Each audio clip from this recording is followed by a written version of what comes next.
secret hidden in the basement and my wife's strange behavior every night. I've never really done one of these before, but it's as it says above. Every night, my wife sneaks out of bed and watches porn. I confronted her about it a few days ago, and now I'm at a complete loss. I'm not even sure where to start.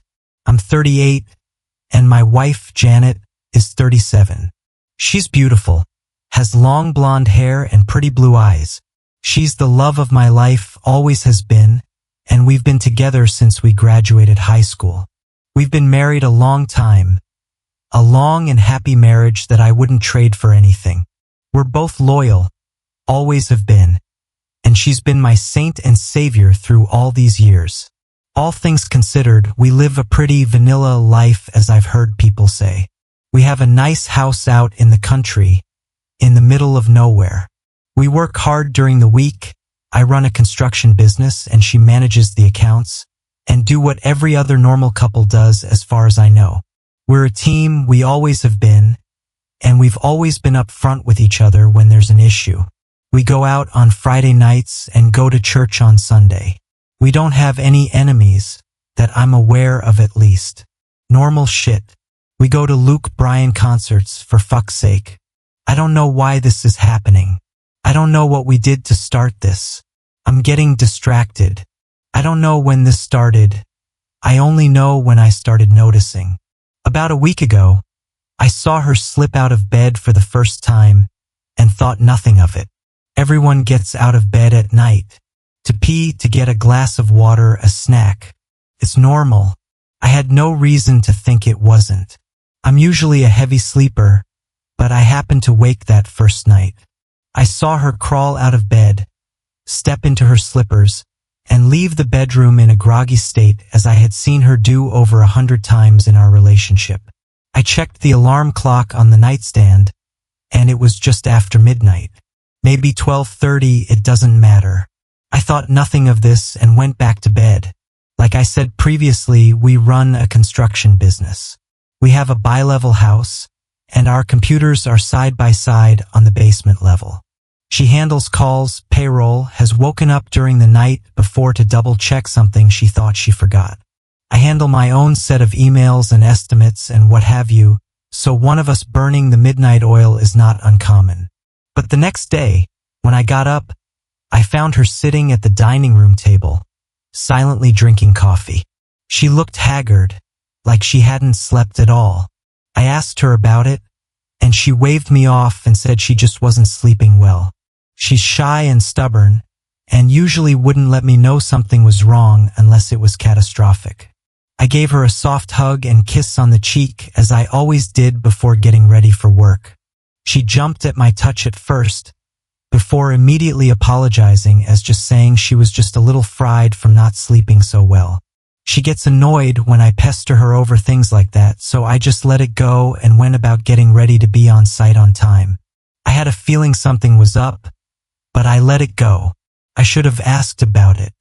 I should have done something other than go through the motions. Day goes fine, I come home, we have dinner, all that stuff. We relax and watch some television. And I turn in early because I had to be there extra early for the concrete guys. Nothing extraordinary, a totally normal day. She stayed up to have a glass of wine and watch reality TV. She does that sometimes. And I kiss her goodnight and head to bed. That night, I woke up again. As I blink the sleep from my eyes, I see her sit up, step into her slippers, and groggily walk out of the room and into the darkness of the hall.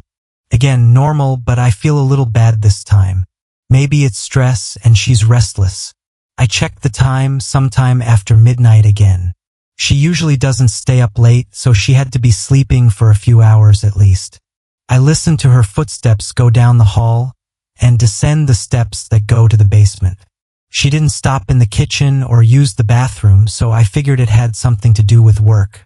This time, I got up quietly to see what was up. Maybe it was something I could help with, and she wouldn't have to deal with it alone at night. So I put on my own slippers and crept down the hall so I wouldn't startle her. But by the time I got to the first landing in the bi-level stairs, I froze. She was at the computer, sitting the way she always did, with her feet tucked underneath her. She was sitting in the dark, with the LED light of the monitor casting a glow over across the basement. On the screen was porn, rough from the looks of it, like BDSM rough, and she was just sitting there watching in silence. I was shocked, to say the least. She's always been pretty shy, and this seemed kind of out of character. I didn't think it was a bad thing, just startling is all. I thought about going down and talking to her about it, but that felt kind of fucked up. I mean, everyone watches porn. I don't judge, as I do it myself. If you say you don't, you're lying. Anyway, I decided to creep back to bed without her noticing and let her have her peace. It didn't offend me. If anything, it was kind of exciting. She wasn't a prude or anything, and we had experimented a little in the bedroom, as all couples do. But that was pretty wild. Took me by surprise. Janet and I didn't go out of our comfort zone much. We got tattoos once, little ones. I got a barbed wire band on my arm, and she got one of those little Jesus fish tattoos on her foot. One she could easily hide from her parents, even at her age. It's not like I had any grounds to be mad at her anyway.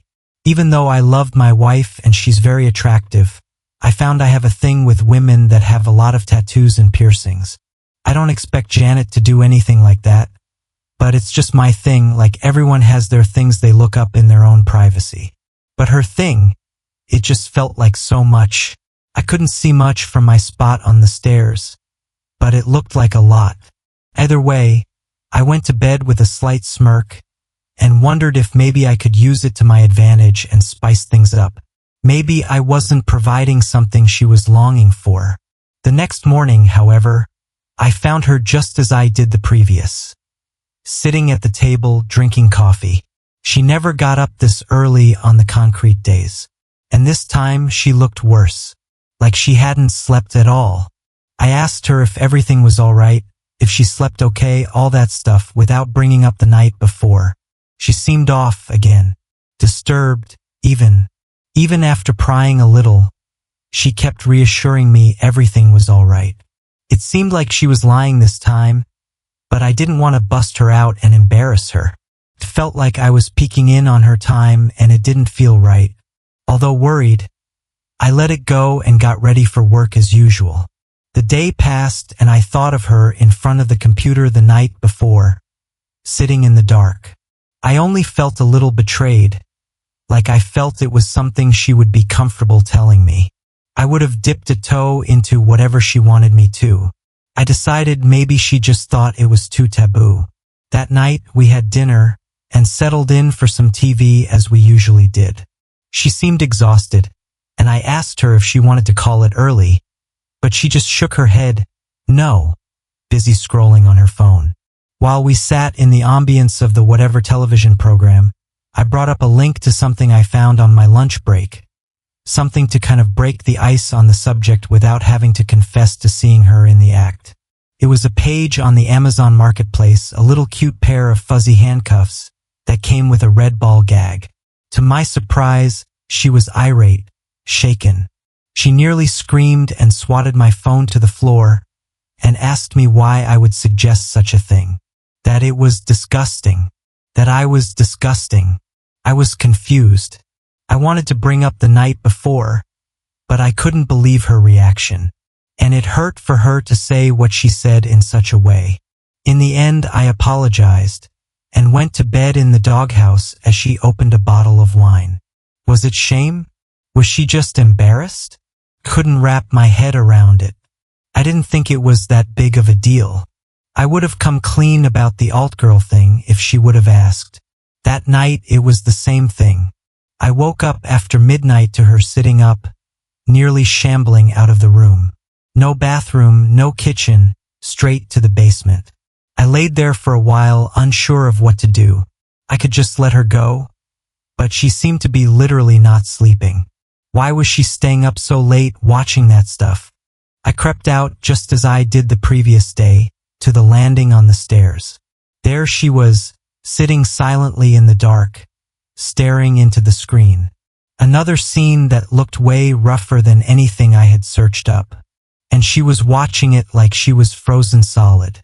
I stood there for a while and watched her watch, and she never moved. It was like she was possessed. After a half hour, I returned to the bedroom and laid there for a while, wondering if I should go back down to say something. In the end, I let it go, in fear of overstepping and embarrassing her. I didn't sleep much, and when I woke in the morning, I felt groggy and shitty.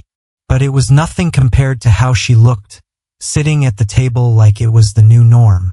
Her eyes were sunken, and there were bags under them.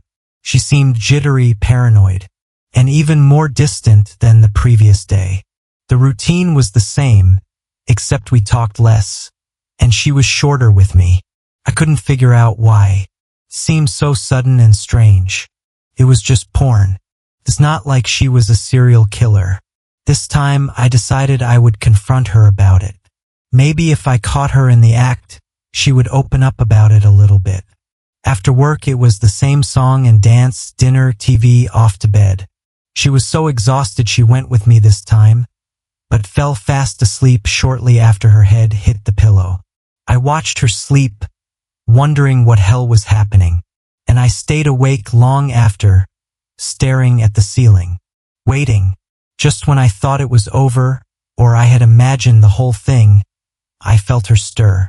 Just after midnight, she sat up, straight down the hall, right downstairs, to the computer. I waited a few minutes to let her get settled in, before making my way down as quietly as I could. Down the hall, stairs, and into the shadows of the monitor's glow.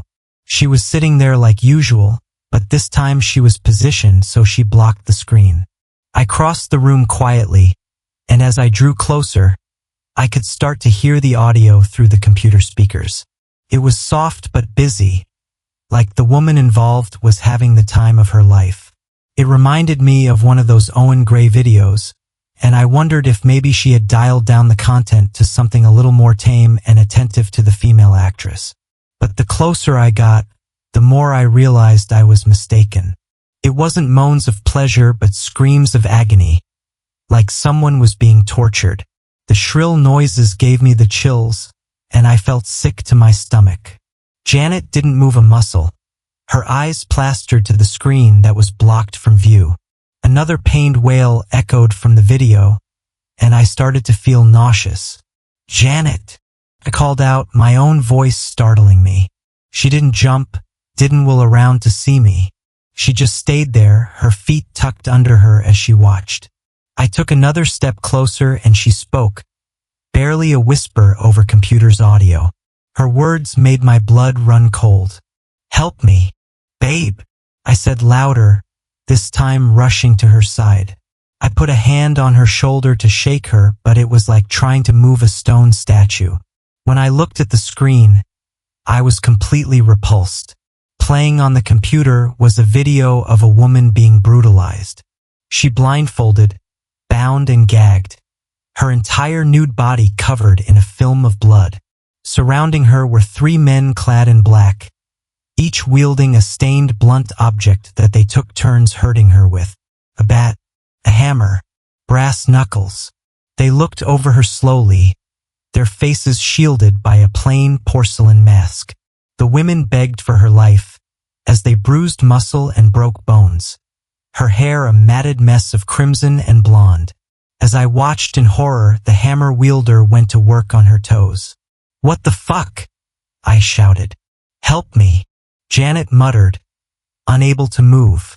Tears streaked down her motionless face, her eyes bloodshot. "I can't look away. Help me," she muttered, her hands balled into fists in front of her. "Good God," was all I could mutter, before frantically trying to turn off the video. I moved the mouse and tried to close it, but the cursor was nowhere to be found. The blonde screamed, "Turn it off, please." "I'm trying." I pushed the button on the monitor, but it wouldn't power down. "Why is it me?" "What?" I mashed the ESC button. Nothing. "Why is it me?" she repeated. "It's not you, honey. It's not." I felt for the power cord and started to tug, reeling in the slack. It's me. Why? She deadpanned, unable to even quiver her lip. It's not. I looked at the video to the poor woman wailing in pain. Her body was identical, sure, but there were plenty of blonde women. My thoughts went blank when I saw her feet, the stained skin above shattered toes, the Jesus fish standing out amongst the blood. The men in the porcelain masks stopped their beating to look up. All three heads craned the same way, not at Janet, but at me. I grabbed the power cord with both hands and pulled, ripping it out of the wall. As we were left in the dark, Janet sobbed. That night, we called the police. With every light on in the house, we waited for the strobe, and I held Janet in my arms to comfort her. She was inconsolable for a while, and she spoke in broken sentences. I kept waking up there. It was always me. Why was it always me? Her words will haunt me forever. The police report went about how you'd expect. A very unenthused and impatient officer made his report and asked a bunch of questions neither of us really had answers to. What do you mean it was you? What browser was it? Could you bring the video back up? What do you mean you? Are you sure it wasn't just a scary movie? He looked at us like we were crazy. I tried to bring up the video after barely getting the monitor plugged to hold, but there was nothing to find. No browser history, no mysterious email, nothing. In the end, the officer left and said to call again if the same thing happened, but it felt disingenuous and annoyed. I shut down the computer and we watched the officer go, and I did my best to comfort my wife until she was ready to lay down. That night, I locked every door in the house and held her as she slept. To my surprise, sleep found her quickly, and she slept through the night. She didn't want to talk about it much. I don't blame her. As days went on, in fact, it was almost like it never happened. Somehow she seemed to put the images behind her and carry on with work at her computer after I bought a new monitor. She sleeps sound and smiles again, and things feel just as they did before she started getting up in the middle of the night. I always make sure she falls asleep before me, and when the clock rolls after midnight, she continues to snore. When I make coffee in the morning, I don't find her sitting at the table. I don't tell her about me waking in the middle of the night. I don't tell her about the bright screen of my monitor, and how I find myself sitting in the computer chair, watching a familiar scene. Sometimes the weapons are blunt, sometimes they are not. Sometimes the injuries stay on the outside. Other times I'm forced to watch what lies within. The screams don't wake her, and I sit and watch the blindfolded man with a barbed wire tattoo begs for mercy until the screams are no more.